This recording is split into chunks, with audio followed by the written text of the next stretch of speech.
Current electricity का lecture number 7। कल हमने लेक्चर नंबर 6 में इलेक्ट्रिकल रेजिस्टेंस रीड किया था, उसी से रिलेटेड कुछ पॉइंट और देखते हैं।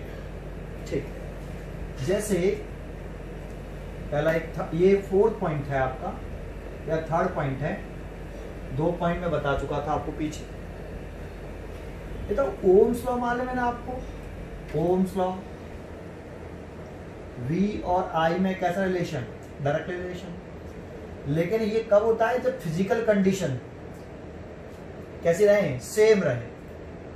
इफ द फिजिकल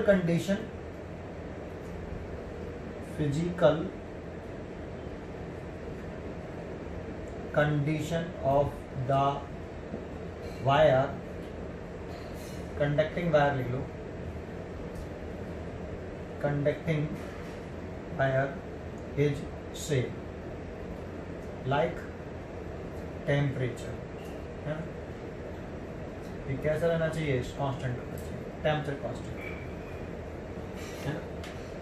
और भी other physical quantity, other physical conditions भी कांस्टेंट रहनी चाहिए, सेम रहनी चाहिए, एक टेम्परेचर कांस्टेंट रहना चाहिए। तो V और I में कैसा रिलेशन था, डायरेक्ट रिलेशन। प्रोपोर्शनल टर्म उठाते हैं तो एक कांस्टेंट टर्म आता है IR। R को हमने क्या नाम दिया था, कांस्टेंट टर्म है, और नेम क्या था इसका, इलेक्ट्रिकल रेजिस्टेंस। ठीक है, ये ओम्स लॉ था। लेकिन R कैसा टर्म होना चाहिए, कांस्टेंट टर्म होना चाहिए, तभी ओम्स लॉ है। अगर R कांस्टेंट नहीं है तो फिर ये रेजिस्टेंस की डेफिनेशन है। ठीक है, आगे बढ़ते हैं। तो देखो V और I में डायरेक्ट रिलेशन है, तो ग्राफ कैसे आएगा, स्ट्रेट लाइन। अगर हम यहाँ I लिखते हैं और यहाँ V लिखते हैं तो ग्राफ आता है स्ट्रेट लाइन। ये ग्राफ स्ट्रेट लाइन आ रहा है, तो ये ग्राफ पर ये स्ट्रेट लाइन किसको रिप्रेजेंट करती है, रेजिस्टेंस की वैल्यू को। ये ग्राफ रेजिस्टेंस की वैल्यू को बताएगी, R की वैल्यू को रिप्रेजेंट करता है। इसके एवरी पॉइंट पर रेजिस्टेंस कैसा रहेगा, कांस्टेंट रहेगा। R कैसा रहेगा, कांस्टेंट रहेगा। दैट मींस डिफरेंट V और I की वैल्यू के लिए R की वैल्यू कैसी आई, कांस्टेंट आई। V और I का रेशियो कांस्टेंट रहे। देखो R की वैल्यू किसके बराबर होगी, यहाँ पे R होगा V ओवर I। तो डिफरेंट V और I के लिए R की वैल्यू सेम आए, तभी तो वो ओम्स लॉ को ओबे करेगा। V और I का रेशियो कैसा रहे, कांस्टेंट रहे। ठीक है, तो इसमें एक नया पॉइंट बताता हूं मैं आपको। ये आपका थीटा, एक वर्ड होता है slope of straight line, slope of straight line, tan theta. Theta का नाम समझे, एक्स एक्सिस से straight line anti clockwise angle जितना एंगल बनाती है, एक्स एक्सिस से straight line anti clockwise direction में जितना एंगल बनाती है, उस एंगल को तो हमने कहा है थीटा, और उसके टेंजेंट को हमने बोला है स्लोप ऑफ स्ट्रेट लाइन। इसका क्या मतलब है कि एंटी क्लॉकवाइज डायरेक्शन में एक्स एक्सिस से straight line anti clockwise direction में जो एंगल बनाएगी, उस एंगल के टेंजेंट को स्लोप ऑफ स्ट्रेट लाइन कहेंगे। जैसे ये मेरे पास एक स्ट्रेट लाइन है, ये वाली, तो ये स्ट्रेट लाइन एक्स एक्सिस से 2 एंगल बना रही है, एक तो ये वाला और एक ये वाला। ये क्लॉकवाइज एंगल है, तो ये वाला कंसीडर नहीं करेंगे, ये वाला एंगल लेंगे। इस एंगल का अगर आप टेंजेंट लोगे, tan theta, anti clockwise angle का, तो इस स्ट्रेट लाइन का क्या कहलाएगा, स्लोप कहलाएगा, स्लोप ऑफ स्ट्रेट लाइन। इसको क्या बोलेंगे हम, slope of a straight line tan theta. लेकिन अगर हमारा ऐसे ग्राफ होता, डायग्राम ऐसे होता, जैसे एक्स एक्सिस है और ये ग्राफ है आपका, ये स्ट्रेट लाइन है, तो ये एक्स एक्सिस से ये एंगल बना रही है और एक्स एक्सिस से ये एंगल बना रही है। 2 तरह के एंगल बनने हैं। इसमें से कौन सा एंटी क्लॉकवाइज एंगल है, ये वाला एंटी क्लॉकवाइज एंगल है, तो ये वाला एंगल लेंगे, ये वाला नहीं लेंगे। ये क्लॉकवाइज है, ये एंटी क्लॉकवाइज है, तो इस एंगल का टेंजेंट ले लेंगे, तो वो इस स्ट्रेट लाइन का क्या कहलाएगा, स्लोप कहलाएगा। ठीक है, आगे देखते हैं। तो इस ग्राफ का अगर हम स्लोप ऑफ स्ट्रेट लाइन निकालें तो tan थीटा। अब tan थीटा निकाले हैं, देखो tan theta slope of straight line को बोल रहे हैं, तो tan थीटा की वैल्यू निकालें इस ग्राफ में तो कैसे निकालते हैं, परपेंडिकुलर बटे बेस। तो देखो इसको परपेंडिकुलर मान लें और इसको मान लें बेस। देखो ये कौन सी एक्सिस है, करंट की एक्सिस है ये, और ये वाली कौन सी एक्सिस है, ये पोटेंशियल डिफरेंस की एक्सिस है। तो ये आपका पोटेंशियल डिफरेंस के इक्वल होगा ये वाला, और ये करंट की एक्सिस तो करंट के इक्वल होगा, है ना। मान लो इस जगह पर पोटेंशियल डिफरेंस V है और इस जगह पर करंट I है, तो ये पोटेंशियल डिफरेंस हो गया V और ये हो गया करंट I। तो tan theta is equal to the perpendicular बटे बेस। तो परपेंडिकुलर कितना है, पोटेंशियल डिफरेंस V, और बेस कितना है I। और यहां से देखें तो V इस वाले रिलेशन से देखें, V और I में डायरेक्ट रिलेशन था, तभी स्ट्रेट लाइन आया था। R कांस्टेंट टर्म था, तो ये R कांस्टेंट टर्म। तो यहां पर आप यहां से अगर R की वैल्यू निकाल ले तो V अपॉन I आ रहा है, तो इसे आप R लिख सकते हो R। तो linear resistance R is equal to लिख सकते हो tan थीटा। ये देखो, तो हम ये कह सकते हैं कि अगर slope of straight line large हो, slope of straight line large हो, दैट मींस tan थीटा बड़ा हो, तो रेजिस्टेंस भी बड़ा होगा, और स्लोप ऑफ स्ट्रेट लाइन छोटा हो तो रेजिस्टेंस भी छोटा होगा, है ना। ये हम बोल सकते हैं, तो ये हम बोल सकते हैं, तो लिख सकते हैं इस चीज। तो देखो लिख देते हैं इस चीज को, so of higher is the slope. देखो tan थीटा R के बराबर है ना, tan थीटा को स्लोप ऑफ स्ट्रेट लाइन बोल रहे हैं, tan थीटा को अगर ये लार्ज होगा तो R भी लार्ज होगा। So of higher is the slope, higher will be resistance. ठीक है, एक रिजल्ट आ गया। इसमें एक छोटा सा पॉइंटर बता दूं मैं आपको, देखो ये हटा देता हूं, ये स्लोप ऑफ स्ट्रेट लाइन मैंने इसे कहते थे, ये समझाया। देखो ये जो ग्राफ है स्ट्रेट लाइन, इसमें एक पॉइंट समझना इस तरीके से, ये आपका I है और ये आपका पोटेंशियल डिफरेंस है, और ये ग्राफ है आपका। इस ग्राफ में यहाँ ये एंगल थीटा एक्स एक्सिस है, यहाँ पे भी एक एक्सिस बनाई तो ये एंगल भी थीटा है, यहाँ पे भी एक एक्सिस बनाई तो ये एंगल भी थीटा है। तो इसके एवरी पॉइंट पर एंगल की वैल्यू कांस्टेंट है, कैसी है। अगर आप स्ट्रेट लाइन बनना है तो एवरी पॉइंट पर, इस वाले पॉइंट पर एंगल बना लो, इस वाले पॉइंट पर एंगल बना लो, इस वाले पॉइंट पर एंगल बना लो एक्स एक्सिस से। थीटा कांस्टेंट है, कैसा है, तो यहाँ थीटा कांस्टेंट है, और थीटा कांस्टेंट है तो R is equal to tan theta है, और थीटा कांस्टेंट तो tan थीटा कांस्टेंट, तो R कैसा, कांस्टेंट। इसीलिए इस पूरे ग्राफ पर R की वैल्यू कैसी रहेगी, कांस्टेंट रहेगी, है ना। लेकिन अगर इस ग्राफ को हम ऐसे कर दें, इस ग्राफ को हम ऐसे कर देते, ये आपका I और ये आपका V, ऐसे, है ना, और इस ग्राफ को हम ऐसे कर दें, देखो ऐसे, तो यहां आपका थीटा, ये है आपका थीटा, इस जगह पे गए तो इस, अब ये थीटा हो गया, इस जगह पे गए तो अब ये थीटा हो गया। तो थीटा क्या हो रहा है, जैसे जैसे इस वाले पॉइंट पे थीटा कम है, यहाँ पे थीटा बढ़ गया, यहाँ पे थीटा और बढ़ गया, तो थीटा क्या, स्ट्रेट लाइन तो नहीं है ना, स्ट्रेट लाइन नहीं है तो थीटा की वैल्यू कांस्टेंट नहीं है। यहाँ I है, यहाँ V है, लेकिन ये स्ट्रेट लाइन था, थीटा इंक्रीज हो रहा है यहाँ पे, थीटा इंक्रीज तो R is equal to tan theta. अगर ये इंक्रीज हो रहा है तो ये पूरा इंक्रीज होगा, तो R भी क्या हुआ, इंक्रीज। तो इसमें R कांस्टेंट नहीं है, इसमें R की वैल्यू क्या हो रही है, जैसे जैसे थीटा बढ़ रहा है R इंक्रीज हो रहा है। अगर आप हम ऐसे बनाते, ये I है और ये V है, और ग्राफ ऐसे बना दिए, तो यहाँ पे थीटा, ये यहाँ पे जैसे आए तो थीटा कम हो गया, और ऊपर आए तो थीटा और कम हो गया, और ऊपर जाएंगे तो थीटा और कम हो गया। दिख रहा है, थीटा डिक्रीज हो रहा है, थीटा डिक्रीज तो tan थीटा डिक्रीज, और tan थीटा डिक्रीज तो R डिक्रीज, R कांस्टेंट नहीं रहेगा। तो इस पूरे ग्राफ पर हमने R कांस्टेंट बोला, क्योंकि थीटा एवरी प्लेस पर देख रहे हो तो कांस्टेंट है, तो R कांस्टेंट है। ये समझ में आया आपको पहले। बहुत ही अच्छा पॉइंट था ये, क्लियर है। अच्छा, इसी में देखो दूसरा पॉइंट बताता हूं आपको।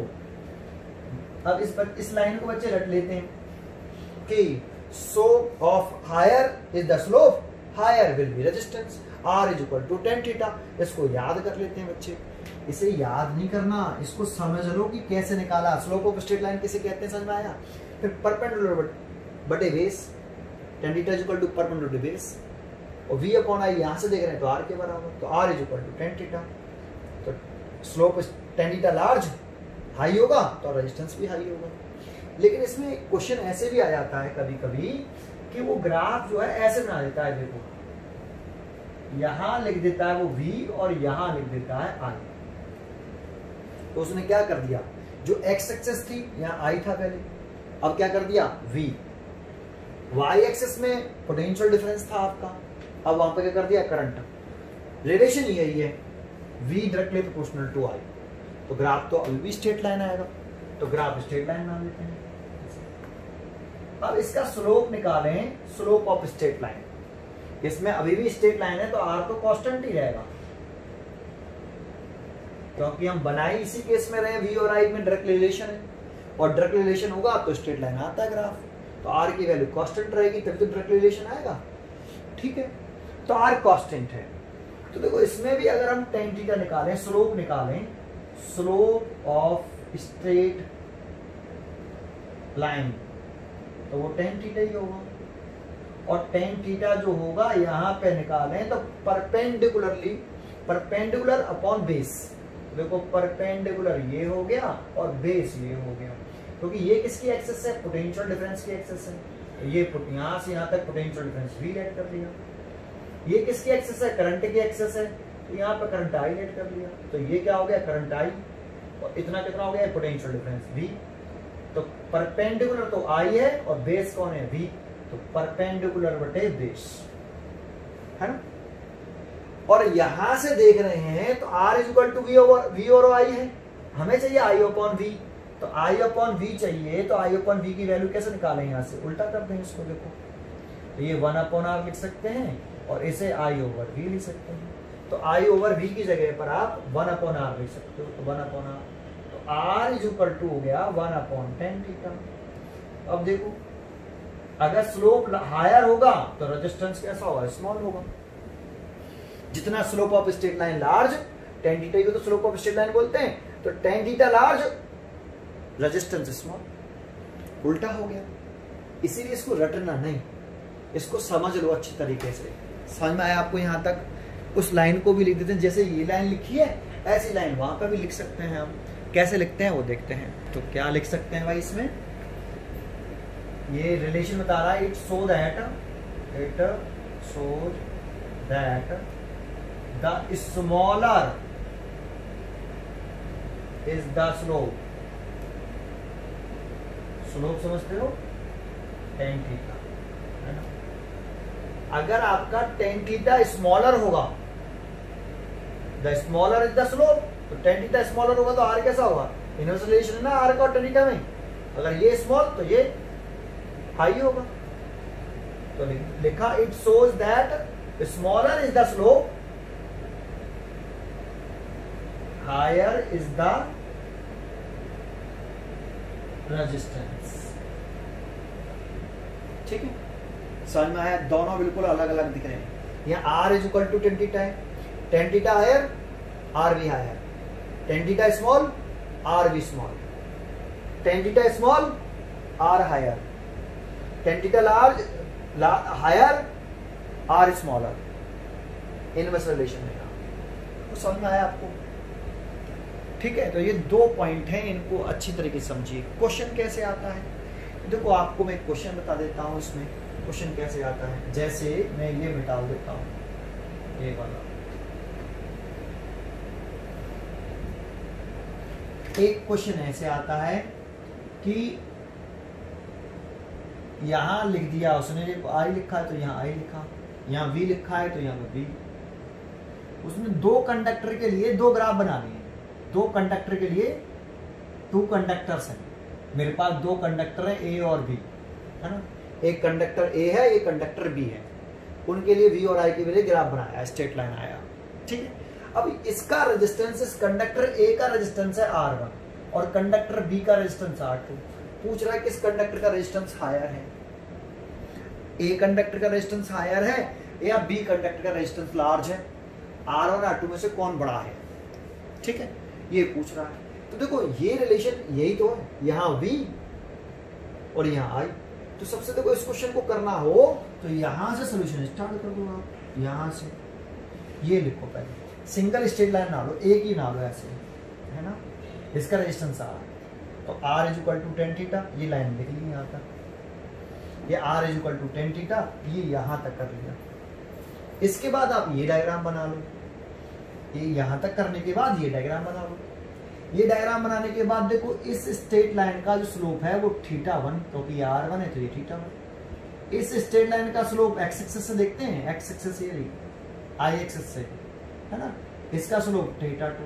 तो देखो देख के बताओ कि इस डायग्राम में कौन ज्यादा है, θ1 है θ2। देखो यहाँ से शुरू करेंगे, पहले ये कर लेंगे यहाँ तक, फिर उसके बाद ये डायग्राम बनाएंगे, फिर उससे आगे लिख रहा हूँ, ठीक है, क्लियर है। तो ये तो θ2 ज्यादा है, θ1 ज्यादा है, तो डायग्राम में दिख रहा है कि θ2 ग्रेटर देन θ1, तो tan θ2 ग्रेटर देन tan θ1। जैसे देखो यहाँ R लिख रहा है और यहाँ थीटा, तो R is equal to tan θ है। बिल्कुल वैसे यहाँ R1 लिख रहा है तो R1 किसके बराबर होगा, तो R1 होगा tan θ1 के इक्वल, एंड R2 होगा tan θ2 के इक्वल, क्योंकि हमने ये प्रूव करके दिखा दिया। जैसे क्वेश्चन आता है ये, तो सॉल्यूशन यहाँ से स्टार्ट करेंगे। R है, ये थीटा है, तो R is equal to tan θ। R1 है, θ1 है, तो R1 is equal to tan θ1। R2 है, θ2 है, तो R2 is equal to tan θ2। तो tan θ2 की जगह पे लिख सकते हैं R2 और यहाँ लिख सकते हैं रेजिस्टेंस R1, है ना। तो किस कंडक्टर का रेजिस्टेंस ज्यादा आ रहा है, बी का या ए का, तो बी कंडक्टर का रेजिस्टेंस ए कंडक्टर के रेजिस्टेंस से ज्यादा है। तो ये लिख देंगे हम इस चीज को, ठीक है, तो लिख दें इस चीज को हम। तो देखो पहले तो ये लिखो कि स्लोप ज्यादा तो रेजिस्टेंस ज्यादा, जैसे भी लिखा था हमने, so of higher is the slope, higher is the slope, higher will be resistance. पहले तो ये लिखो, है ना, कि जिसका स्लोप ज्यादा, tan θ ज्यादा, उसका रेजिस्टेंस ज्यादा। अब देखो किसका स्लोप ज्यादा है, बी का ज्यादा है, ए का ज्यादा, तो बी का ज्यादा है तो उसका रेजिस्टेंस भी ज्यादा है। तो देखो ऐसे सो भी कर सकते हो आप। अब ये लिख दो 10 रेजिस्टेंस ऑफ कंडक्टर, कौन सा है, R2 का रेजिस्टेंस कौन सा, बी कंडक्टर है, resistance of conductor B is more than resistance of conductor A, resistance of conductor A, ठीक है। देखो आंसर है। तो क्वेश्चन कैसे आया, क्लियर है। इसी को अगर हम थोड़ा सा चेंज कर दें, इस क्वेश्चन को, इसी क्वेश्चन को चेंज कर दें, तो देखो इसका सोल्यूशन, इस क्वेश्चन का सोल्यूशन आएगा। तो कैसे लिखेंगे सर, यहां से शुरू करेंगे, पहले ये प्रूव करेंगे, ये प्रूव करने के बाद ये डायग्राम बना लेंगे, डायग्राम बनाने के बाद ये लैंग्वेज लिखेंगे, खत्म, ठीक है। लेकिन अगर क्वेश्चन चेंज कर देते, क्वेश्चन चेंज कर देते, ठीक है, देखो मैं ये हटा देता हूं, ये वाला हटा देता हूं। अब इस क्वेश्चन में चेंज क्या किया कि क्वेश्चन क्या है, ये क्वेश्चन, ये वाला ये क्वेश्चन था, क्वेश्चन में चेंज क्या किया कि उसने यहाँ आई लिख रहा था, यहाँ वी लिख दिया उसने, यहाँ वी लिख रहा है, यहाँ उसने आई लिख दिया और ग्राफ बना दिया, एक ये और एक ये। इस कंडक्टर को उसने ए कहा, इस कंडक्टर बी, इसका रेजिस्टेंस R1 है, इसका रेजिस्टेंस R2 है। फिर पूछ रहा है कि ये दो कंडक्टर है, ए और बी कंडक्टर हैं, ए और बी क्या है, कंडक्टर, टू कंडक्टर्स हैं ए और बी, एक का रेजिस्टेंस R1 है, दूसरे का रेजिस्टेंस R2, और ये डायग्राम गिवन है। फिर कह रहा है कि इस कंडक्टर का रेजिस्टेंस लार्ज है, किसका रेजिस्टेंस ज्यादा है, कंपेयरिंग करनी है रेजिस्टेंस की। अब सॉल्यूशन शुरुआत करेंगे हम यहां से, देखो मैं मिटा देता हूं ये वाला यहां से। अब यहां से सॉल्यूशन शुरू करेंगे बेटा, यहां से, क्योंकि यहां आई लिख रहा है तो देखो यहां आई लिख रहा है, यहां वी लिख रहा है तो देखो यहां वी लिख रहा है। तो ये पहले एक कंडक्टर बना के उसका रेजिस्टेंस R मान लेना, थीटा मान लेना, और ये कर देना यहां तक। अब यहां करने के बाद यहां से देखो क्या लिखेंगे, यहां से अब चेक करो, फिर ये डायग्राम बना लेंगे, यहां के बाद ये डायग्राम बना लेंगे। ये वाला डायग्राम बनाने के बाद नाव लिख के इस यहां तक कॉपी कर लिया, कॉपी करने के बाद नाव, फिर ये करेंगे। देखो इसका θ1 मान लेते हैं ये, और इसको θ2 मान लेते हैं। आपको किसका स्लोप दिख रहा है, θ2 बड़ा है किससे, θ1 से, डायग्राम से। तो tan θ2 बड़ा होगा tan θ1 से। तो देखो r इज इक्वल टू, यहाँ r था यहाँ θ, तो r में और इस tan θ में कैसा रिलेशन है, inverse relation. r is equal to 1/tan θ, तो आप चाहो तो tan θ इज इक्वल टू ये भी तो ले सकते हो 1/r। तो tan θ इज इक्वल टू, यहाँ r लिख रहा है ना, तो tan θ is equal to 1/r। ऐसे यहाँ tan θ2 किसके लिए है, r2 के लिए, तो इसे लिख सकते हैं 1/r2 ग्रेटर देन tan θ1 किसके लिए है, θ1 r1 के लिए, तो tan θ is equal to 1/r है ना, तो 1/r1 इसका से मल्टीप्लाई, इसका से मल्टीप्लाई, तो r1 ग्रेटर देन r2। अब चेक करो किस कंडक्टर का रेजिस्टेंस ज्यादा आ रहा है। अब A का ज्यादा आ रहा है रेजिस्टेंस और B का रेजिस्टेंस कैसा है, कम है। समझ में आया, A का ज्यादा है और B का कम है, तो फिर लिख देंगे इस चीज को जैसे अभी लिखा था, इट सो दैट, पहले इस लाइन को लिख दो, इस लाइन को, इससे क्या मालूम पड़ रहा है, it so that smaller is the slope, मतलब स्मॉलर द स्लोप, स्लोप मतलब tan θ, अगर tan θ स्मॉलर होगा तो रेजिस्टेंस कैसा होगा, लार्ज होगा। So that smaller is the slope, resistance is higher, high, ये high resistance is the high, higher है ना, रेजिस्टेंस इज द हायर, ठीक है, ये लिखेंगे ना, हायर इज द रेजिस्टेंस, ऐसे लिख दो, higher is the resistance, higher is the resistance, है ना। 10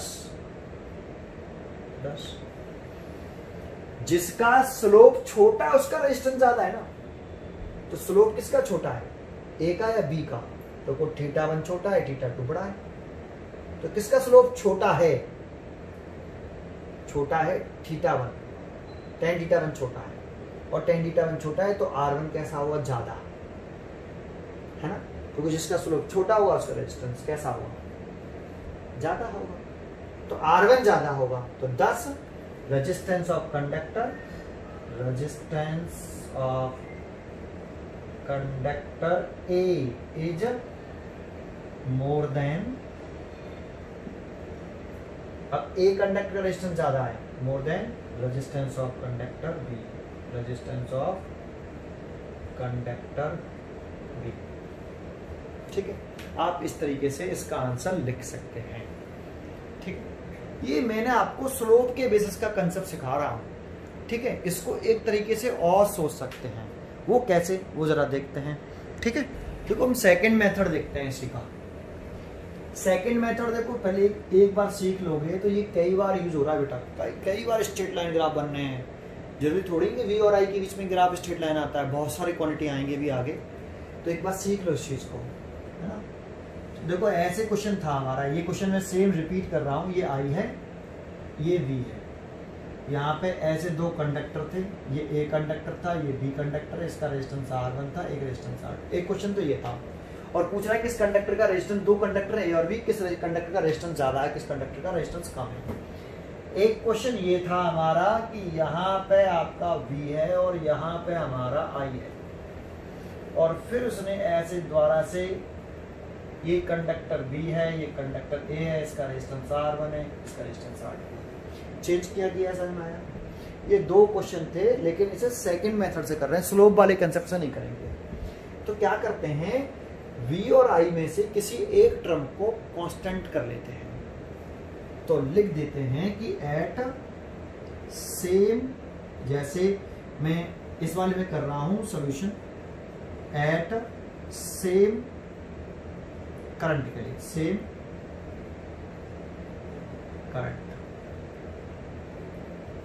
करंट आई के लिए। तो देखो इस ग्राफ में आप आई को कांस्टेंट कर लो, सेम लिख रहे हैं तो कांस्टेंट लिख रहे हैं। जैसे ये मैंने एक लाइन खींच ली, देखो इस वाले पॉइंट पर, इस वाले पॉइंट पर करंट कैसा है, सेम है। इस वाले पॉइंट पर करंट देखें तो आई, इस वाले पॉइंट पर करंट देखें तो आई। लेकिन इस वाले पॉइंट पर पोटेंशियल डिफरेंस देखें तो इस वाले पॉइंट पर पोटेंशियल डिफरेंस ये R1 है, इसीलिए V1 मान लेता हूं। इस वाले पॉइंट पर पोटेंशियल डिफरेंस देखें तो ये R2 है, इसीलिए इसे V2 मान लेता हूं। तो एट सेम करंट आई के लिए V1 ज्यादा है या V2 ज्यादा है, चेक करो। तो V2 ज्यादा है V1 से, क्योंकि पोटेंशियल डिफरेंस ऊपर तरफ बढ़ रहा है। तो देखो फॉर्मूला लगा लो, हमारा फॉर्मूला क्या होता है, V बराबर आई आर। तो R इज इक्वल टू लिखेंगे तो V ओवर आई। तो for conductor A, for conductor A के लिए, ए कंडक्टर ए, इसके लिए लिख रहे हैं सारी चीजें इसी की लिख दो। कंडक्टर ए का रेजिस्टेंस कितना, R1 बराबर कंडक्टर ए का पोटेंशियल डिफरेंस कितना, तो कंडक्टर ए पे पोटेंशियल डिफरेंस कौन सा आ रहा है, ये वाला आ रहा है V1, तो V1। और करंट कितनी, इस वाले पॉइंट पे देख लो, इस वाले पॉइंट पर। तो इस पूरे को R कांस्टेंट रहता है इस पूरे ग्राफ पर, इस पूरे ग्राफ पर रेजिस्टेंस की वैल्यू कितनी रहेगी, R1 रहेगी। इस वाले पॉइंट पर अगर पोटेंशियल डिफरेंस तो V1 है और करंट कितनी है, I। एंड ऐसे ही फॉर कंडक्टर बी के लिए देख लो, ये रहा बी कंडक्टर, इस वाले फॉर्मूले का यूज कर लो। तो R2 बराबर पोटेंशियल डिफरेंस V2 और current I, potential difference V2 current I. इस वाले पॉइंट पर पोटेंशियल डिफरेंस V2 और करंट आई क्वेश्चन रखा ना। बट अकॉर्डिंग टू ग्राफ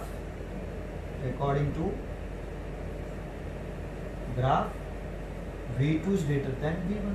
देखो V2 ज्यादा है V1 से, पोटेंशियल डिफरेंस ऊपर तरफ इंक्रीज हो रहा है ना, दैट इज अगर V2 ज्यादा है, देखो I तो सेम है, तो V2 ज्यादा है तो R2 ज्यादा है, V1 कम है तो R1 कम, तो R2 यहां बड़ा है किससे, R1 से। तो देखो ऐसे कर सकते हो आप सोल्यूशन। जरूरी थोड़ी ही है कि इसी क्वेश्चन में कि आप करंट को कांस्टेंट करो, आप ऐसे नहीं करना चाहो तो इसका एक तीसरा तरीका ये देखो, इसी वाले का, कि ये यहां पर आई है, बस इसको नहीं बताएंगे फिर, इसको आप अपने आप ट्राई करना। ये आई है और ये क्या है आपका V, ऐसे। और ये आपके दो कंडक्टर, ये आपका A कंडक्टर, ये B कंडक्टर, इसका रेजिस्टेंस R1, इसका रेजिस्टेंस R2। अभी हमने क्या सेम किया था, करंट। आप पोटेंशियल डिफरेंस सेम कर लो, इसको नहीं कर रहे, इसको आप अपने आप करना, ठीक है। ए वाला क्वेश्चन देखो सेम टू सेम क्वेश्चन है, एक ही क्वेश्चन के 3 मेथड। इस क्वेश्चन को मैंने आपको R2 ग्रेटर है R1 से पीछे पढ़ाया है स्लोप के बेसिस पर, मेरे को स्लोप वाला ही सबसे अच्छा लगता है। एक ऐसे भी करते हैं कि किसी किताब में सोल्यूशन इस तरह से दे रखा होता है तो हमें समझ में आना चाहिए इसका मतलब क्या है। कभी कभी ऐसे स्लोप क्वेश्चन सोल्यूशन ऐसे दे देता है, जैसे क्वेश्चन तो सेम है, फिर पूछ रहा है कि किस कंडक्टर का रेजिस्टेंस ज्यादा है। तो अब हम क्या कर रहे हैं, सोल्यूशन कर रहे हैं, तो at same potential difference V के लिए। अब पोटेंशियल डिफरेंस सेम कर लो भाई, देखो इस वाले पॉइंट पर, इस वाले पॉइंट पर पोटेंशियल डिफरेंस मैंने V मान लिया, दिख रहा है। पोटेंशियल डिफरेंस कांस्टेंट कर लो आप, तो पोटेंशियल डिफरेंस कांस्टेंट कर लिया।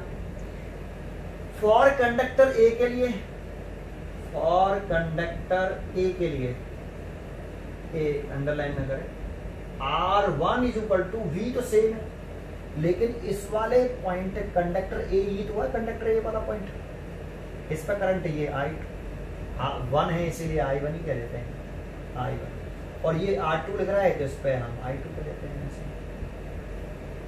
तो कंडक्टर ए के लिए लिख रहे हैं तो R1 रेजिस्टेंस हो गया, पोटेंशियल डिफरेंस तो V है, कांस्टेंट है, करंट कितनी है I1, तो I1 R बराबर V अपॉन I होता है ना। ऐसे ही फॉर कंडक्टर B के लिए लिख लो तो R2 इज इक्वल टू कितना, V over I2। But according to graph graph आप कौन सी करंट ज्यादा दिखाई दे रही है, I1 या I2? तो करंट ऐसे इंक्रीज हो रही है, तो I1 ज्यादा है I2 से।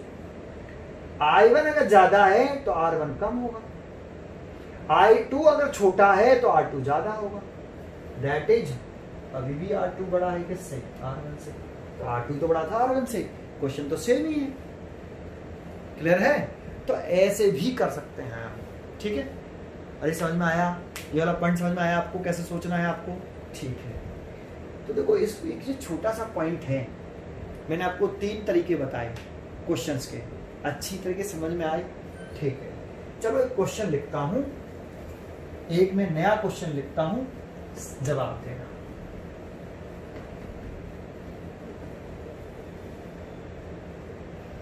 पहले क्वेश्चन लिख लेता हूं फिर बताता हूं। देखो एक क्वेश्चन लिखा मैंने, if the current supplied to a variable resistor, resistance कैसा है, वेरिएबल है और रेजिस्टेंस कांस्टेंट नहीं है, इज कांस्टेंट, वो करंट कांस्टेंट है। क्वेश्चन पढ़िए, if the current supplied to a variable resistance is constant, मतलब कौन कांस्टेंट है, करंट कांस्टेंट है, लेकिन रेजिस्टेंस कैसा है, वेरिएबल है। एक वेरिएबल रजिस्टर मतलब जिसका रेजिस्टेंस चेंज हो रहा हो टाइम के साथ, उसमें करंट फ्लो करा रहे हैं, कैसी कांस्टेंट करंट फ्लो करा रहे हैं। ड्रॉ द ग्राफ बिटवीन, किसके बीच में ग्राफ पूछ रहा है, देखो वोल्टेज एंड रेजिस्टेंस, ठीक है। तो सॉल्यूशन लिखते हैं। रेजिस्टेंस की डेफिनेशन का फॉर्मूला याद है, रेजिस्टेंस की डेफिनेशन का फॉर्मूला है V बराबर IR। अब ये ओम्स लॉ नहीं है, क्योंकि यहाँ रेजिस्टेंस कैसा है, वेरिएबल है, और जब रेजिस्टेंस वेरिएबल होता है तो V और I का रेशियो कांस्टेंट नहीं रहेगा। तो भाई ओम्स लॉ तो ये था ना, V और I का रेशियो कैसा रहे, कांस्टेंट, और इस कांस्टेंट टर्म को तो हमने R बोला था, R कांस्टेंट टर्म था, लेकिन यहाँ तो R कैसा है, वेरिएबल रजिस्टर है, तो रेजिस्टेंस ही वेरिएबल है, तो ओम्स लॉ नहीं है, तो ये फॉर्मूला तो ओम्स लॉ है ही नहीं है, ये तो रेजिस्टेंस की डेफिनेशन है ना। तो ये रेजिस्टेंस की डेफिनेशन लगा ली हमने, V इक्वल टू IR। इसमें कांस्टेंट कौन है, इसमें करंट कांस्टेंट है, गिवन है हमें, गिवन I कैसा है, कांस्टेंट है। अगर I कांस्टेंट होगा तो V का डायरेक्टली प्रोपोर्शनल टू होगा R के साथ। भाई अब I कांस्टेंट हो गया है, जब हम ओम्स लॉ लिखते हैं तो उसमें कौन कांस्टेंट होता है, R, तो इसको लिखते हैं V बराबर कितना, IR, लेकिन इसमें कांस्टेंट कौन है, R कांस्टेंट है, और R कांस्टेंट है तो V प्रोपोर्शनल टू I, ऐसे R कांस्टेंट है तो V और I में डायरेक्ट रिलेशन, ऐसे यहाँ I कांस्टेंट है तो V और R में डायरेक्ट रिलेशन, और V और R के बीच में ग्राफ पूछ रहा है, तो V और R के बीच में ग्राफ बनाओगे, ये रेजिस्टेंस है, वेरिएबल है ना, रेजिस्टेंस चेंज हो रहा है टाइम के साथ, रेजिस्टेंस चेंज हो रहा है, ये V, तो ग्राफ कैसा आएगा, स्ट्रेट लाइन, क्योंकि डायरेक्ट रिलेशन है। लेकिन इस पूरे ग्राफ पर I कैसा रहेगा, I कांस्टेंट रहेगा, ये लिखना जरूरी है कि I कांस्टेंट रहेगा, ठीक है। ग्राफ कंप्लीट हो गया। एक क्वेश्चन इस तरीके से आया, समझ में आया आपको ये, ठीक है, ये समझ में आया आपको, ठीक है। एक क्वेश्चन और करके दिखाते हैं फिर आगे बढ़ते हैं। देखो क्वेश्चन लिखा, बहुत ही अच्छा क्वेश्चन है, इसका सोल्यूशन देखते हैं। The voltage current graph for 2 register same material, जानते हो मटेरियल सेम होता है तो मटेरियल की प्रॉपर्टी कौन सी थी, resistivity. Resistivity is the characteristic property of material, तो material same that means resistivity same, और एक number of electron, number of electron per volume, sorry number of electron per volume भी से, मटेरियल सेम तो number of electron per volume भी से, and same radii, 2 conductors 2 resistors हैं जिनके material same है और रेडियस भी सेम है, लेकिन लेंथ अलग अलग है, L1 और L2, साउंड फिगर, और L1 बड़ा है L2 से। State with reason which of these graph, ये ग्राफ गिवन है आपको, represent voltage current change for L1, इसमें से कौन सा ग्राफ L1 के लिए और कौन सा ग्राफ L2 के लिए, ये पूछ रहा है। देखो बड़ा इजी सा है पॉइंट, तो देखो वी नो दैट रेजिस्टेंस का फॉर्मूला क्या होता है, रो एल ओवर ए, कैपिटल लेंथ को हम कैपिटल ए लिख लेते हैं, और इस एरिया ऑफ क्रॉस सेक्शन है, ये कोई वायर है, जैसे ये कोई रेजिस्टेंस वायर, ये ऐसे, इसकी ये रेडियस होती है, रेडियस और अगर इसका एरिया प्रोसेशन निकालें तो area procession is equal to pi R square. तो ये एरिया ऑफ क्रॉस सेक्शन होता है। रेडियस आर दे रखी हो तो इसकी जगह पे हम पाई आर स्क्वायर ले सकते हैं ऐसे, है ना। अब क्वेश्चन में हमें गिवन है कि मटेरियल सेम है, तो मटेरियल सेम है इसका मतलब रो सेम है, कांस्टेंट है दोनों वायर दोनों रजिस्टर का, रेडियाई भी सेम है, that means area of cross section भी सेम है, पाई और आर सेम है, रो और आर सेम है, सॉरी। तो ये टर्म कैसा हो गया, ये और ये टर्म कांस्टेंट हो गया। बट L1 बड़ा है किससे, L2 से। अगर L1 बड़ा होगा तो R किसका बड़ा होगा, जिसका L ज्यादा उसका R ज्यादा, क्योंकि ये तो टर्म कांस्टेंट हो गए। तो L के साथ R का रिलेशन कैसा, डायरेक्ट रिलेशन, L ज्यादा रेजिस्टेंस ज्यादा, तो उस वाले केस में लिख सकते हैं that is R1 greater than R2। ठीक है। अब हमें ये बताना है कि इसमें से कौन सा कंडक्टर L1 के लिए है, L1 के लिए कौन सा है, A या B, ये बताना है हमें। ठीक है, तो चलो अभी इतना आया। नाउ इसके बाद क्या करें, एक पॉइंट तो ये हो गया कि L1 कंडक्टर का रेजिस्टेंस ज्यादा है, तो इसमें से जिस कंडक्टर का रेजिस्टेंस ज्यादा होगा वही L1 का होगा। अब हम ये पता कर ले कि इस A और B में से किस कंडक्टर का रेजिस्टेंस ज्यादा है। तो देखो L1 के लिए कह रहा ना, L1 के लिए कौन सा ग्राफ है, A या B, ये पूछ रहा है।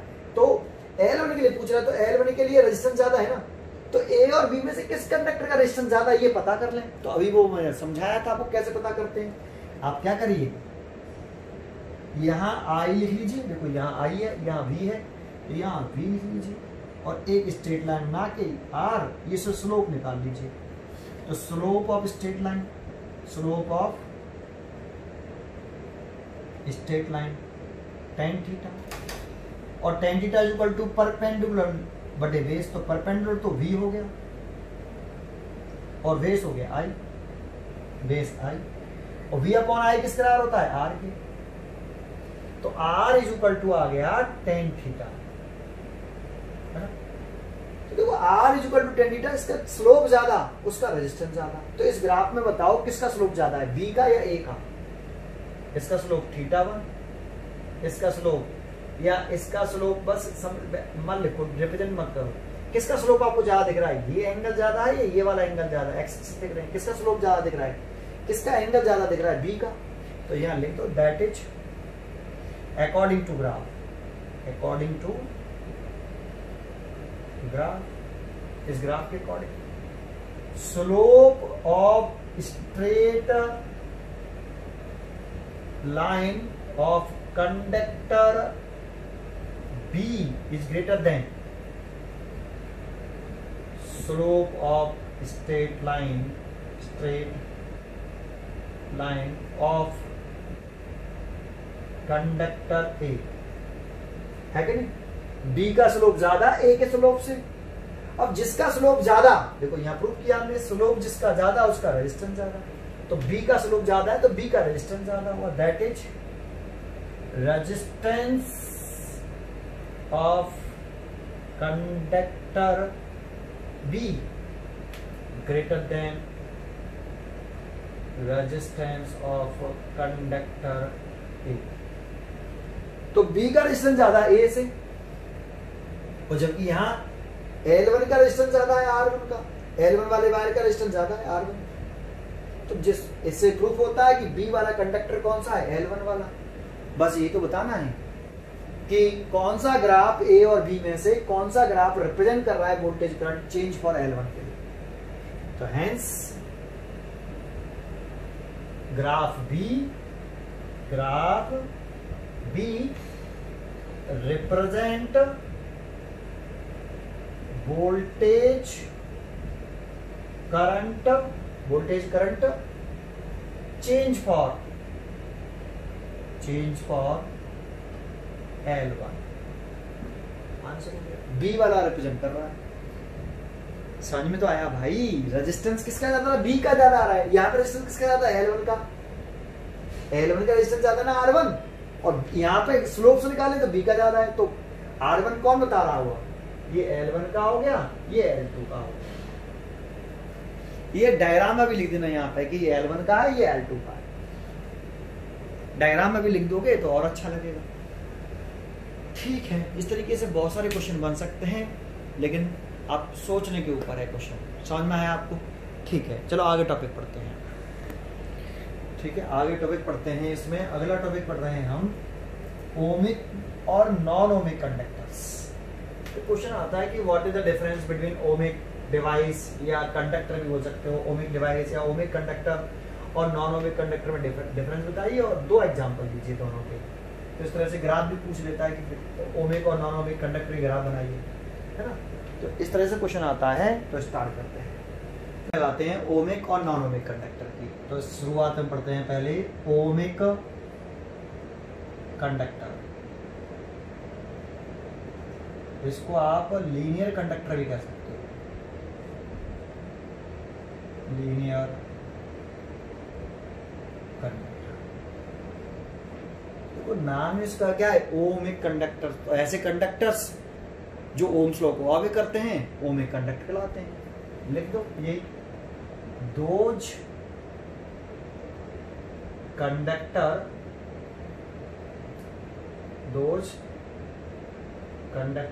which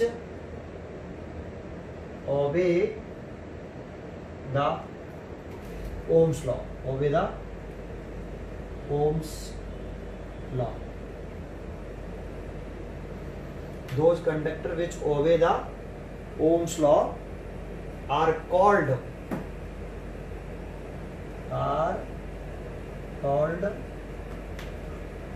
ohmic conductor.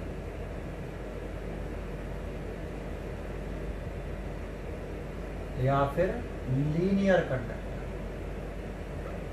ऐसे लीनियर कंडक्टर क्यों कहा बताता हूं। तो अगर ये ओम्स लॉ को ओबे करेंगे तो V और I के बीच में ग्राफ कैसा बनेगा, स्ट्रेट लाइन। तो ये भी लिख देंगे here graph between V and I is straight line passing through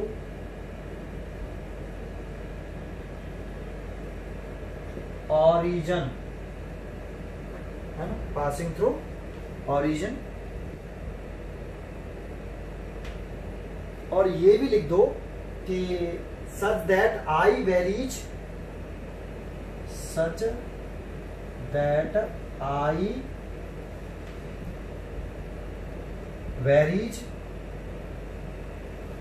linearly with V,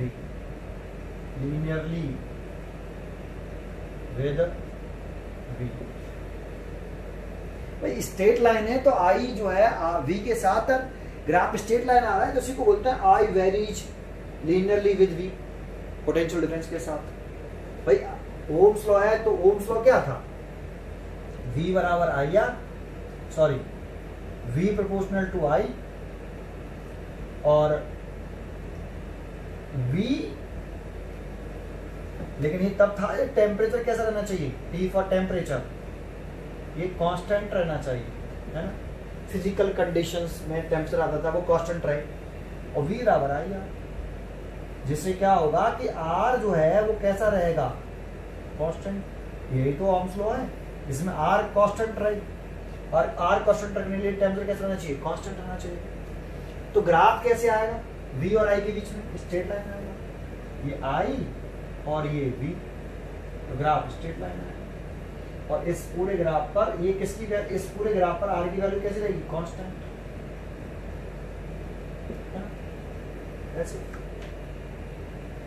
तो those conductor which obey the Ohm's law are called ohmic conductor और लीनियर कंडक्टर। लीनियर कंडक्टर क्यों कहा, क्योंकि V और I जो ohmic conductors होते हैं उसमें V और I के बीच में स्ट्रेट लाइन आता है, और I V के साथ लीनियरली ग्राफ बनता है, लीनियरली वाला स्ट्रेट लाइन बनता है, इसीलिए उसे लीनियर कंडक्टर भी बोल सकते हैं, है ना। एग्जाम्पल में क्या कहें इसकी, एग्जाम्पल में क्या कहें, तो एग्जाम्पल में आप लिख सकते हो कि for a small current, for small current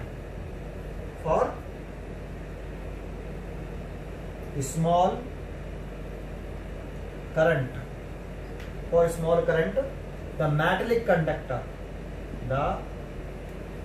metallic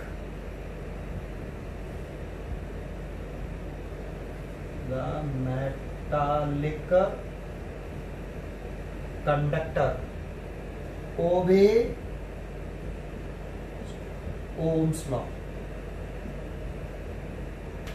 for small current के लिए ये लाइन इंपॉर्टेंट है।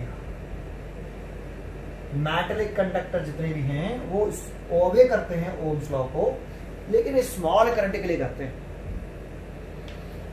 मेटालिक कंडक्टर समझ में आते हैं, जैसे आपका सिल्वर है, कॉपर है, एल्यूमिनियम, गोल्ड है, एल्यूमिनियम है, प्लेटिनियम है, ये सारे क्या हैं आपके मेटालिक कंडक्टर्स हैं। लेकिन ये सब स्मॉल करंट पर ही ओबे करते हैं, स्मॉल इसको ओम्स लॉ को। लार्ज करंट पर ओबे नहीं करते। सर लार्ज करंट पर ओबे क्यों नहीं करते? जब कंडक्टिंग वायर में मेटालिक कंडक्टर्स में करंट लार्ज फ्लो करता है, तो करंट लार्ज जब फ्लो करेगा तो मेटालिक कंडक्टर गर्म हो जाता है, उसका टेम्परेचर चेंज हो जाएगा। जब लार्ज करंट फ्लो करेगी तो वायर हीट अप होगा, और हीट अप हो गए तो टेम्परेचर चेंज होगा। टेम्परेचर चेंज हुआ तो आर फिर कांस्टेंट नहीं रहा। आर कांस्टेंट नहीं रहा तो वी और आई के बीच में ग्राफ कैसा नहीं रहेगा? स्ट्रेट लाइन नहीं रहेगा। और स्ट्रेट लाइन नहीं रहा तो मेटालिक कंडक्टर ही ओम्स लॉ को ओबे नहीं करेंगे फॉर अ लार्ज करंट। जैसे अगर हम ग्राफ बनाएं, ये हम आई लिख देते हैं और ये हम लिख देते हैं वी। ठीक है, ये हम आई लिख देते हैं, ये लिख देते हैं वी। डायग्राम में आ रहा है? ठीक है, आ रहा है।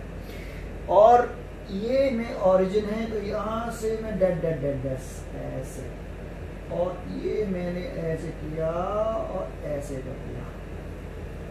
सर ये क्या किया आपने?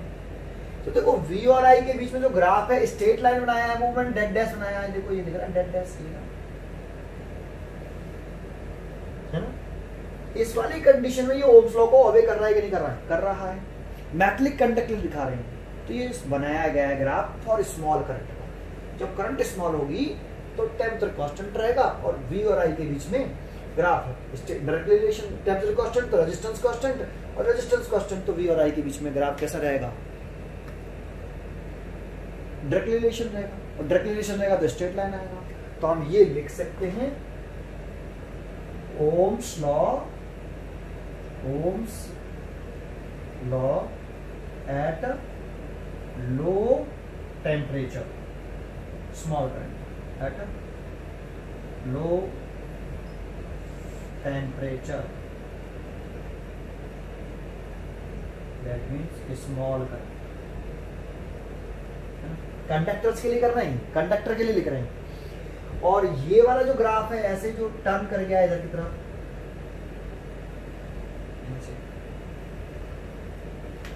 ये नॉन ओमिक, यही कंडक्टर है नॉन ओमिक बेरियर। कैसा है? Non ohmic barrier, non ohmic barrier. ये इसके लिए लिखा है, ये इसके लिए लिख रहा हूं। Non ohmic behaviour at higher currents, at higher current. मतलब हायर करंट होगा तो टेम्परेचर चेंज होगा, टेम्परेचर चेंज होने से रेजिस्टेंस चेंज होगा। याद है रेजिस्टेंस का स्टैंडर्ड फॉर्मूला क्या था? ml/ne²τ।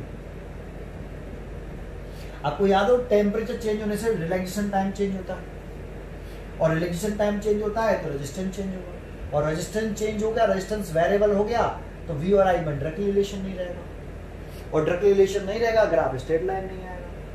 तो हायर करंट पर यही मेटालिक कंडक्टर्स ओम्स लॉ को ओबे नहीं करते हैं, स्मॉल करंट पर करते हैं। मेटालिक कंडक्टर स्मॉल करंट पर ओम्स लॉ को ओबे करते हैं, लो टेम्परेचर पर करते हैं स्मॉल करंट्स को। समझ में आया कुछ? ये बहुत ही अच्छा पॉइंट बताया मैंने आपको। ठीक है, दूसरे पॉइंट पर चलते हैं। नॉन ओमिक कंडक्टर कैसे कहते हैं? तो उल्टा कर लो इसको। ठीक है, कैसे लिखते हैं वो देखते हैं आगे। देखो नॉन ओमिक कंडक्टर पढ़े तो देखो नॉन ओमिक कंडक्टर में थोड़ा सा चेंज करना है। चलो लिख देता हूं दोबारा से।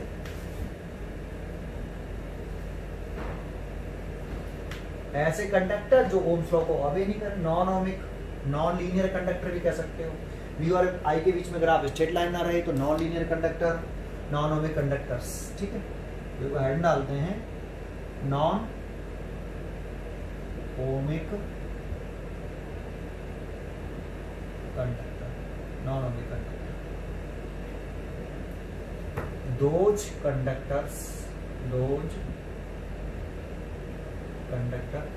which do not obey the Ohm's law are called non-ohmic conductor. Those conductors which do not obey the Ohm's law are called non-ohmic conductors या non-linear conductors. Here graph between V and I are not straight line. Here the graph between V and I are not straight line, है ना। ठीक है, देखो V और I के बीच में graph अगर स्ट्रेट लाइन नहीं है तो यहाँ जो रेजिस्टेंस होगा वो कांस्टेंट होगा या वेरिएबल होगा, ये बताइए। तो V और I के बीच में ग्राफ स्ट्रेट लाइन नहीं है तो इसका मतलब है R वहां पे कैसा है, वेरिएबल है। रेजिस्टेंस कैसा है, वेरिएबल है। तो ये भी लिख दो, द वैल्यू ऑफ रेजिस्टेंस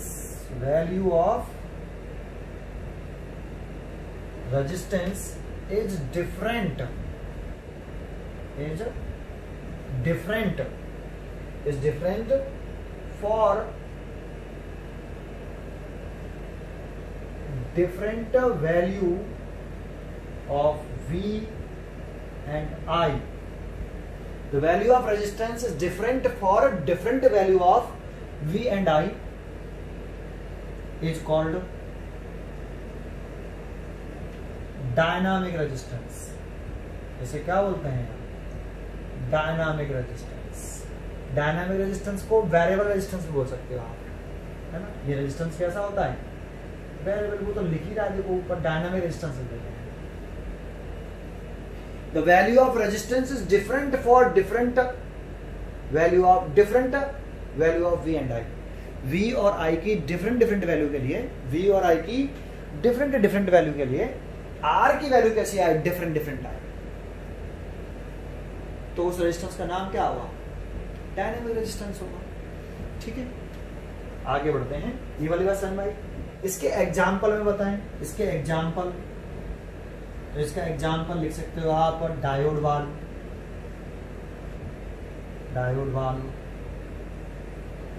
है ना। P semiconductor, P N junction diode लिख सकते हो, P N junction diode. Torch लिख सकते हो, टॉर्च, थर्मिस्टर, इलेक्ट्रोलाइट सॉल्यूशन, ये सब इसी के एग्जांपल्स होते हैं। ईटीसी जो एग्जांपल लिख दिए, है ना। डायोड वाल्व है, पी एन जंक्शन डायोड है, थर्मिस्टर है, टॉर्च है, वाल्व है, टॉर्च है, ये सब किसमें आते हैं, नॉन ओमिक कंडक्टर्स में आते हैं। ठीक है, देखो इनके ग्राफ बनाए अगर हम वी और आई के बीच में तो स्ट्रेट लाइन तो आएगी नहीं।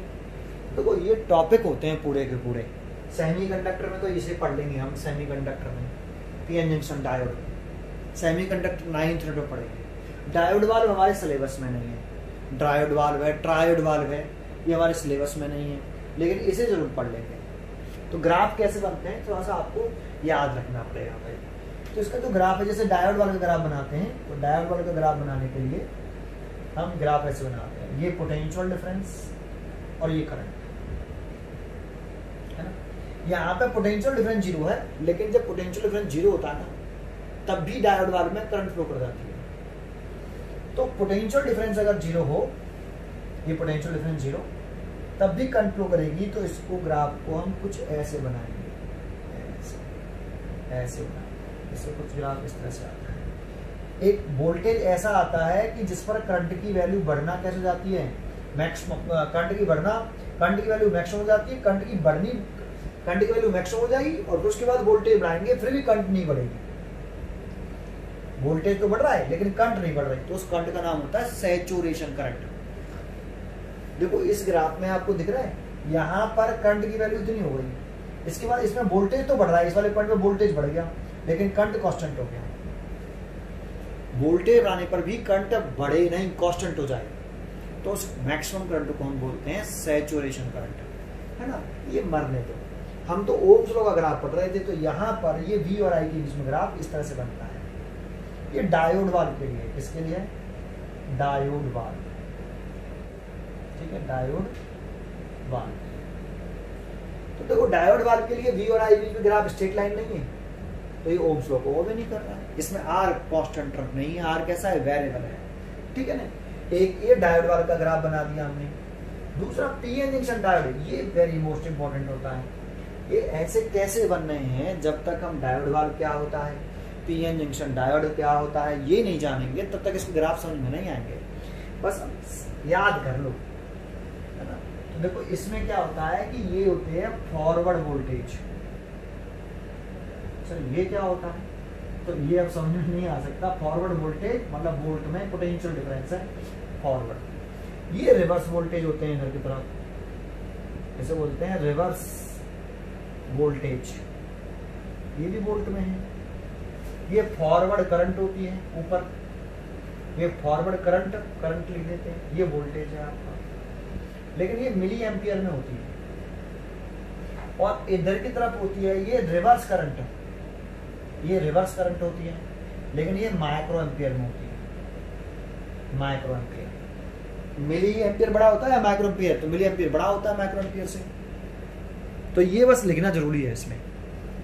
जिस दिन आप 9th पढ़ोगे ये अपने आप ही क्लियर हो जाएगा। लेकिन अभी हाल फिलहाल के लिए ध्यान रखना, या मिली एम्पियर या माइक्रो एम्पियर, ये रिवर्स करंट है, ये फॉरवर्ड करंट है। इसमें जो ग्राफ आता है इसका वो ऐसे आता है, देखो ये ऐसे चलेगा ऐसे, और फिर एकदम ऐसे इंक्रीज हो जाएगा। पहले इस V एक्सिस के अराउंड चलेगा, फिर एकदम इंक्रीज हो जाएगा, है ना। और इधर की तरफ इसका ग्राफ कैसे आता है कि इसका ग्राफ ऐसे चलेगा ऐसे, देखो यहाँ से थोड़ा सा बढ़ेगा फिर कांस्टेंट हो जाएगा ऐसे, कांस्टेंट, है ना। और फिर एक ब्रेक डाउन वोल्टेज होता है, फिर उसके बाद एकदम सडनली इंक्रीज हो जाता है सीधे नीचे की तरफ ऐसे। तो इसका ग्राफ इस तरह से बनता है। ये पीएन जंक्शन डायोड का ग्राफ है। ये किसका ग्राफ है? PN junction diode. और इसमें V और I के बीच में ग्राफ, फॉरवर्ड बायसेस में भी और रिवर्स बायसेस में भी, स्ट्रेट लाइन नहीं आ रहा। तो इसीलिए PN junction diode Ohm's law को क्या नहीं कर रहा, वो भी नहीं कर रहा। ये नॉन ओमिक कंडक्टर्स के बारे में। इसमें देखो मैं एक छोटा सा पॉइंटर बताऊंगा डायनामिक रेजिस्टेंस के बारे में। इस वाले पॉइंट को मैं अभी एक्सप्लेन करता हूँ थोड़ा सा और आगे। पहले ये नॉन ओमिक कंडक्टर और ओमिक कंडक्टर कैसे कहते हैं, डिफरेंस पूछता है, ग्राफ बनवाता है, एग्जाम्पल्स पूछता है, तो आप बता सकते हैं इस तरह से। थ्योरेटिकल स्टेटमेंट है, ठीक है। अब देखते हैं डायनामिक रेजिस्टेंस का मतलब क्या है और इसकी वैल्यू कैसे फाइंड आउट करते हैं। देखो डायनामिक रेजिस्टेंस के ऊपर पॉइंट देखते हैं, इसे निकालते हैं। डायनामिक रेजिस्टेंस के ऊपर एक पॉइंट बताता हूँ, कॉन्सेंट्रेट करना, बहुत ही अच्छा पॉइंट बताऊंगा। उसके बाद एक क्वेश्चन कराऊंगा, ठीक है, फिर हम आगे बढ़ेंगे।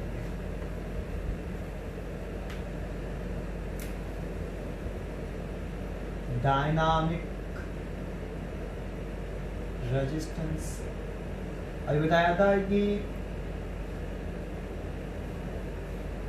The value of resistance is different for different value of V and I is called dynamic resistance.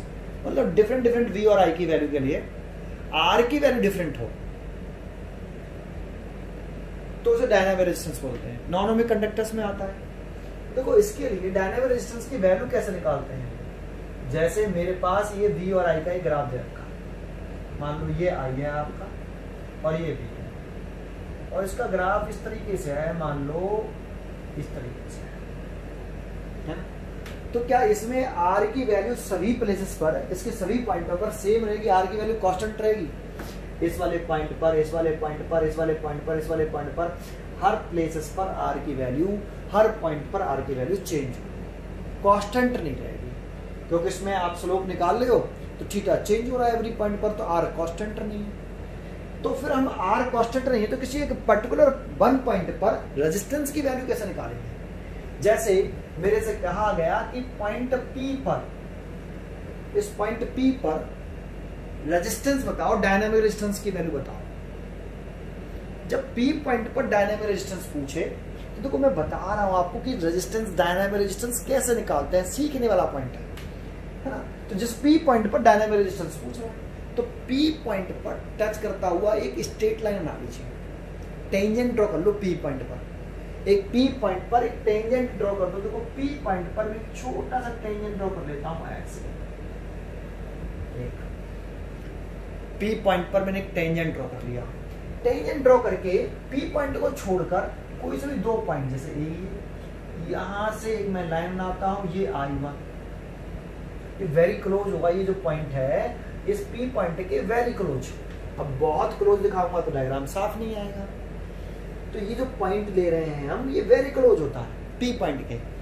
और एक और अंडर पॉइंट ले लो, जैसे मैंने ये वाला पॉइंट ले लिया, इस पॉइंट पर करंट मैंने मान लिया I2। ऐसे ही इस वाले पॉइंट पर पोटेंशियल डिफरेंस लेट कर लो, इस वाले पॉइंट पर पोटेंशियल डिफरेंस V1, इस वाले पॉइंट पर पोटेंशियल डिफरेंस V2, ऐसे है, ये देखो V2, और ये मैंने एक लाइन डाली ऐसे। तो देखो इस वाले पॉइंट का ये स्लोप हो गया, ठीक है, ये P पॉइंट का स्लोप हो गया है ना। ये P पॉइंट पर अगर हम एक टेंजेंट ड्रॉ कर रहे हैं तो ये P पॉइंट पे स्लोप को रिप्रेजेंट करेगा। तो स्लोप ऑफ स्ट्रेट लाइन निकालते हैं तो tan थीटा होता है ना। Slope of straight line, slope of straight line tan theta, और इसमें tan थीटा निकालें तो परपेंडिकुलरली बेस, परपेंडिकुलर बटे बेस, तो परपेंडिकुलर कितना है, ये तो है परपेंडिकुलर ये। अब ये कितना होगा, तो ये होगा आपका डेल्टा V, और इसकी वैल्यू होगी V2 माइनस V1, ऐसे। भाई हमें ये चाहिए, ये वाली वैल्यू। तो एक बात तो यहां से यहां तक ये V1 है, और यहां से यहां तक ये V2 है, ये V1 है इतना, और ये V2 है, लेकिन हमें चाहिए ये वाली वैल्यू। तो V2 में से V1 घटाएंगे तभी तो निकलेगा, तो V2 माइनस V1, तो परपेंडिकुलर आया डेल्टा V। थोड़ा सा इसको और इधर लिख लेता हूं, tan theta, slope of straight line को क्या बोलते हैं, tan थीटा। तो इसे लिख सकते हैं हम डेल्टा V ओवर बेस। लिखें तो परपेंडिकुलर हो गया, बेस हो गया ये वाला इतना। देखो यहां से यहां तक वैल्यू हो गई I1, और यहां से यहां तक वैल्यू हो गई I2, तो फिर ये वाली वैल्यू कितनी हो गई, डेल्टा I, और इसकी वैल्यू कितनी हो जाएगी, I2 माइनस I1। इतने में से इतना घटा देंगे तो ये निकल आएगा, तो इसे लिख सकते हैं डेल्टा V।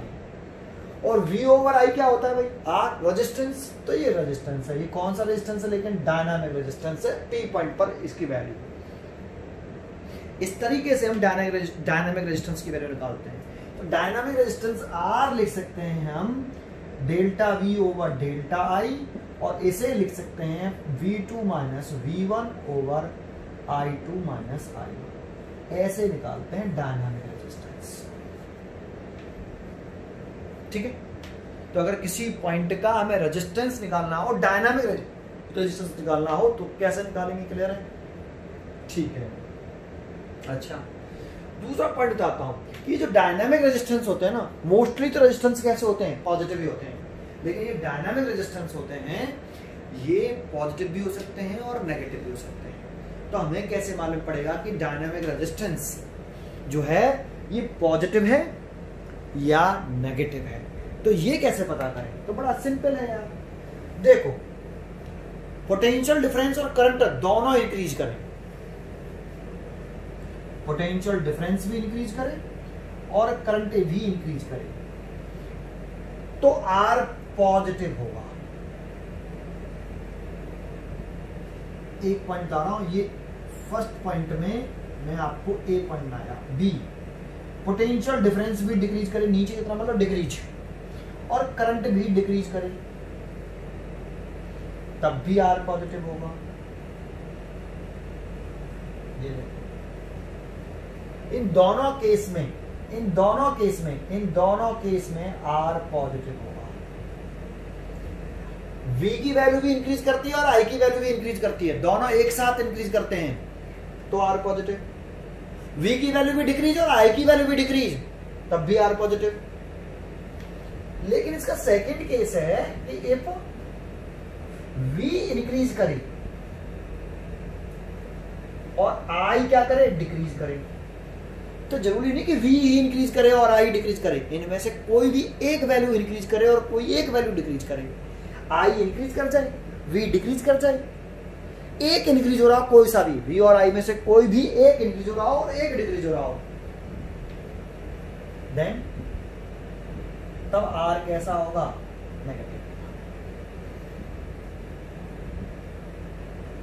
देन लिख रहा हूं। सर ऐसा क्यों बोला आपने, तो जरा सोचो यार, अगर V भी इंक्रीज कर रहा है और I भी इंक्रीज कर रहा है, तो इस वाले पॉइंट से सोचते हैं, इस वाले फॉर्मूले से, अगर V इंक्रीज तो V2 ज्यादा है, V2 फाइनल है, V1 इनिशियल है, तो अगर V इंक्रीज तो V2 ज्यादा है V1 से, I भी इंक्रीज है तो I2 भी ज्यादा है I1 से, अगर V2 ज्यादा हुआ V1 से तो यहाँ से कैसी वैल्यू आएगी, पॉजिटिव। I2 भी ज्यादा है I1 से तो यहाँ से भी कैसी वैल्यू आएगी, पॉजिटिव, तो R कैसा आएगा, पॉजिटिव आया। एक दूसरा इस वाले से देखें, V डिक्रीज हो रहा है तो V डिक्रीज हो रहा है तो इनिशियल ज्यादा है और फाइनल कम है, V1 ज्यादा है V2 से, भाई V डिक्रीज हो रहा है तो इनिशियल वैल्यू ज्यादा होगी, डिक्रीज हो रहा है ना, फाइनल वैल्यू कम होगी। एंड इसमें देखें I भी डिक्रीज हो रहा है तो I इनिशियल ज्यादा होगा, फाइनल कम होगा। अब जरा सोचो, अगर V1 बड़ा है, V1 बड़ा है तो यहाँ से कैसी वैल्यू आएगी, नेगेटिव, और I1 भी बड़ा है तो यहाँ से भी कैसी वैल्यू आएगी, नेगेटिव। नेगेटिव से नेगेटिव कटेगा, R कैसा आएगा, पॉजिटिव आ रहा है। लेकिन अगर इस वाले तरीके से सोचें, V इंक्रीज हो रहा है तो V1 कम है और V2 ज्यादा है, फाइनल ज्यादा है, इनिशियल कम है। I डिक्रीज हो रहा है तो इनिशियल ज्यादा है और फाइनल कम है। अगर सोचो V2 ज्यादा है V1 से, अगर V2 ज्यादा हुआ V1 से तो ऊपर वाली तो पॉजिटिव वैल्यू आएगी, लेकिन I1 बड़ा है I2 से, I1 बड़ा है, ये वाला बड़ा है, ये छोटा है, ये वैल्यू कैसे आएगी, नेगेटिव आएगी। भाई I1 बड़ा है ना, तो I1 बड़ा है, नेगेटिव वैल्यू बड़ी वैल्यू है तो ये नेगेटिव आएगा, ये पॉजिटिव ये नेगेटिव, तो ओवरऑल रेजिस्टेंस कैसा आएगा, नेगेटिव। कुछ समझ में आया? तो इस तरीके से हम पहचान सकते हैं, ग्राफ अगर हमें दे दे तो हम ग्राफ में देख के बता सकते हैं कि किस पोर्शन में रेजिस्टेंस पॉजिटिव होगा और किस पोर्शन में रेजिस्टेंस नेगेटिव होगा। एक क्वेश्चन भी आता है इसके ऊपर, उस क्वेश्चन को लिखते हैं हम पहले, ठीक है? ये समझ में तो आया पहले, ठीक है? एक क्वेश्चन लिख के देखते हैं। देखिए क्वेश्चन लिख लिया इसी टॉपिक के ऊपर, graph showing the variation of current, current है, ये वोल्टेज है, ये ग्राफ दे रखा है, कह रहा है identify the region negative resistance. इस कौन से रीजन में, ए बी में, बी सी में, सी डी में, डी ई में, किस रीजन में रेजिस्टेंस नेगेटिव है, और where Ohm's law is obeyed, और कौन से रीजन में ये ओम्स लॉ को ओबे कर रहा है, कौन सा रीजन ओम्स लॉ को ओबे कर रहा है। दो पार्ट है, देखो फर्स्ट वाले पार्ट का आंसर करें नेगेटिव रेजिस्टेंस का फर्स्ट। तो देखो ए से बी तक देखो, इस वाले पॉइंट पर वोल्टेज इतना और करंट इतनी, इस वाले पॉइंट पर गए ए से बी की तरफ चल रहे हैं तो करंट बढ़ा, वोल्टेज बढ़ा तो करंट भी बढ़ गया, तो करंट वोल्टेज भी बढ़ रहा है और करंट भी बढ़ रहा है, दोनों बढ़ते हैं, वोल्टेज बढ़े और करंट भी बढ़े तो रेजिस्टेंस पॉजिटिव होता है। तो इस रीजन में तो आपका क्या नहीं है, रेजिस्टेंस नेगेटिव नहीं है। तो अब चेक कर लेना है, ऐसे ही डी रीजन दिख रहा है, इसमें वोल्टेज तो बढ़ रहा है, डी से ई की तरफ चलेंगे तो डी से ई चलने पर वोल्टेज तो बढ़ रहा है, देखो डी से ई की तरफ चल रहे हैं तो वोल्टेज डी पॉइंट पे इतना था, दैट मींस इतना, और ई पॉइंट पे पहुंचे तो वोल्टेज बढ़ गया, लेकिन डी पॉइंट पर करंट ज्यादा है और ई पॉइंट पर करंट कम हो गई है, तो वोल्टेज बढ़ रहा है और करंट घट रही है, तो एक बढ़े एक घटे, तो डी रीजन में ही रेजिस्टेंस कैसा होगा, नेगेटिव होगा। अभी समझाया, ये लिख दीजिए आप, देखो अभी समझाता हूं और दोबारा से लिखते हैं पहले। As we see that the current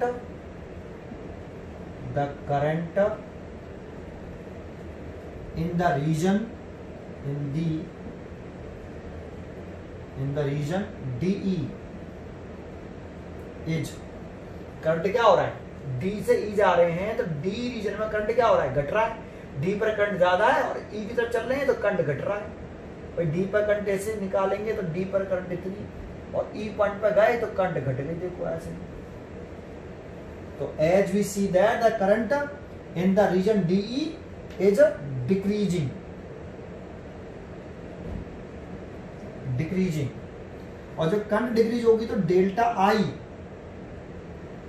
current decrease हो रही तो फाइनल कम है और इनिशियल ज्यादा है, तो डेल्टा आई कैसा हुआ, negative. Delta E is negative.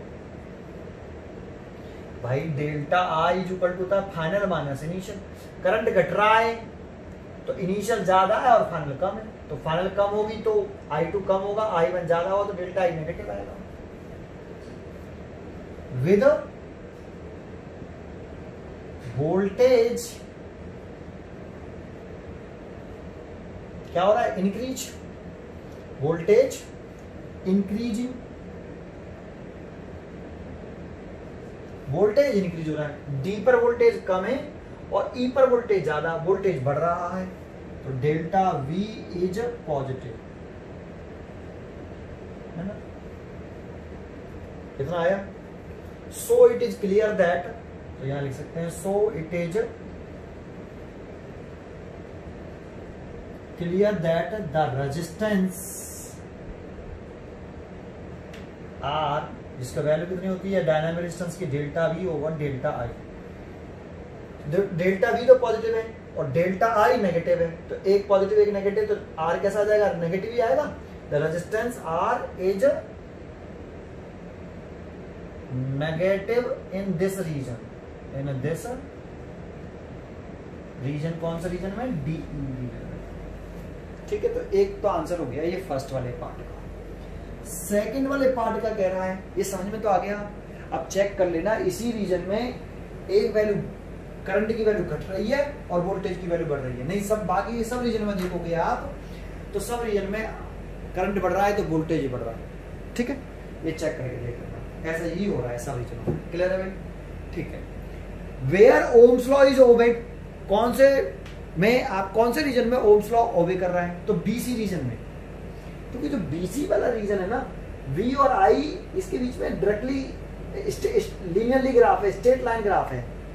We BC वाले रीजन में वी और आई के बीच में ग्राफ है, वो स्ट्रेट लाइन है, लीनियरली ग्राफ है। और लीनियरली ग्राफ होता है तभी तो आपका ओम्स लॉ को ओबे करता है वो। तो देखो लिखेंगे कैसे, तो लिख देते हैं इसको, है ना, कि इन द रीजन BC, जो BC रीजन है, ohms law is obeyed because here the current varies linearly, ये इंपॉर्टेंट है। लीनियरली मतलब straight line, current varies linearly with the voltage. Voltage और करंट के बीच में स्ट्रेट लाइन आ रहा है तो लीनियरली लाई कर रहा है, इसीलिए इस रीजन में, ये बीसी वाले रीजन में ओम्स लॉ ऑबेड इज ऑबेड। ये क्वेश्चन पूछ रहा था आपसे। ठीक है, यहां तक समझ में आया आपको ये? ठीक है, अच्छा। इससे आगे कल देखते हैं। कल हम पढ़ाएंगे कि टेम्परेचर का इफेक्ट रेजिस्टेंस पर, कंडक्टिविटी पर, रेजिस्टिविटी पर, कंडक्टेंस पर क्या इफेक्ट पड़ता है कंडक्टर के लिए, सेमीकंडक्टर के लिए, अलॉयज के लिए। टेम्परेचर का क्या इफेक्ट है कंडक्टर के रेजिस्टेंस पर, रेजिस्टिविटी पर, कंडक्टिविटी पर और कंडक्टेंस पर। ऐसे सेमीकंडक्टर के लिए, ऐसे ही अलॉय के लिए। कल रीड करते हैं। Thank you.